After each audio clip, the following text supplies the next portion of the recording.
Donc que prenne garde celui qui reçoit des bienfaits de l'argent, de ne l'utiliser dans la désobéissance, et qu'il soit reconnaissant envers son Seigneur, en appliquant ses obligations avec cet argent, comme payer la zakat, faire les dépenses pour les gens qui méritent de recevoir des dépenses obligatoires et autres, parmi ceux qui est basé sur une preuve, dans lequel cet argent doit être déversé.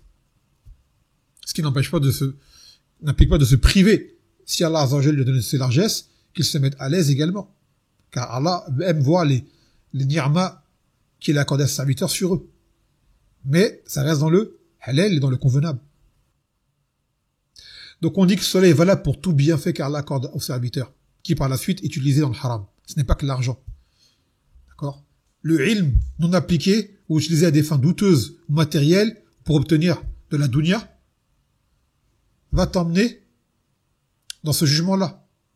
La santé, le temps libre, qui sont parmi les plus grands bienfaits, comme quand le Nabi sallallahu alayhi wa sallam, ni'matan marbouna fihi ou fihima kathir min an-nas, as-siha wal faragh.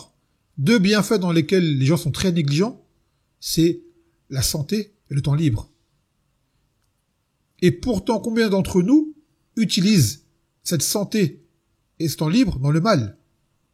Autant viendra un jour où les koufars diront Ya laytani kuntu turaba. Pauvre de moi que je n'étais de la terre, pour tout le mal qu'ils auront semé sur terre. Combien d'hommes richissimes souhaiteront avoir été pauvres? Combien de gens voyants souhaiteront avoir été aveugles? Les entendants et parlants souhaiteront avoir été sourds et muets. Certains souhaiteront avoir été paraplégiques, c'est-à-dire les grands athlètes, les sportifs que les gens les adulent. Ils souhaiteraient avoir été des gens qui ni ne marchent, ni ne bougent, peut-être. Certains prétendus intellectuels souhaiteront avoir été des gens bêtes. Combien de célébrités souhaiteront avoir été méconnues, vivre dans une forêt, loin de tout le monde, en ermite? Combien de femmes belles souhaiteront avoir été laides et hideuses? Tant de bienfaits qui ont été utilisés dans le mal pour les gens de ce bas monde. Car une ni'ma n'est une ni'ma que parce qu'elle t'aide à obtenir ce qui t'est profitable en ce bas monde et pour l'au-delà. Sans quoi, en profiter pour autre que ces raisons-là, cela ne revient pas à la remercier.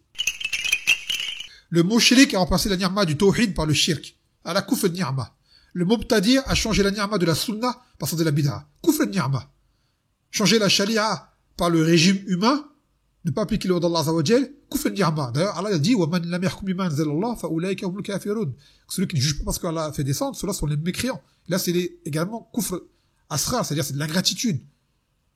Ingratitude vers cela. Et après, ça peut être du kufr majeur en fonction du détail que vous connaissez.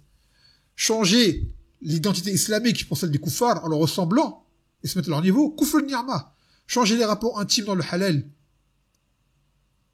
par le mariage, en assouvissant ses besoins dans le haram, kufr ni'ma. Changer la nature des rapports entre l'homme et la femme par les rapports homosexuels, kufr ni'ma. Changer le halal mubarak par le haram, kufr ni'ma. Changer la ni'ma de la raison par celle de l'ivresse, kufr ni'ma. Changer la ni'ma de la sécurité par le désordre, kufr ni'ma. Changer l'honneur par le déshonneur, par exemple les femmes que Allah Azza wa Jal a honorées par le djilbab, par plein de choses et qu'elles vont se déshabiller, se mettre nues devant les hommes, la kufr ni'ma. Changer la virilité par la féminité, ou l'inverse, l'homme qui se prend pour une femme, ainsi de suite, kufr ni'ma. Changer l'identité humaine pour penser des animaux, kufr ni'ma. Tu vas écouter de la musique à la place du Coran, avec ton ouïe là, kufr ni'ma. Suivre des influenceurs, les Jawal ou Rouaybida à la place des savants, des Do'a al-Salafi, sur les réseaux ou autres, kufr ni'ma. On peut en sortir une liste indéfinie comme ça de kufr ni'ma que on fait tous les jours, qu'on trouve dans la Ummah. Wa li'adhu billah.